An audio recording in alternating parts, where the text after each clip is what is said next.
This cannot be so narrowly seen. Of course, there are examples where this may have worked for people, but one can observe that a one-time intervention has led to changes in thought patterns more or less by chance. But do you want to rely on it? That's not it, and therefore the universal tool, but again, as I already hinted, it exists. What is this? Your energy always follows your focus.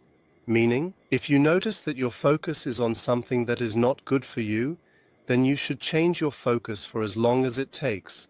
So focus on other things again until you focus on something that enriches your life again. And that for the rest of your life must be applied actively, does not work on its own. I'm not saying that it's easy right from the start to train yourself to do it all like that, but in principle, this is also the task that many people will probably have a problem with at first, because they have previously thought in their lives that it works by itself.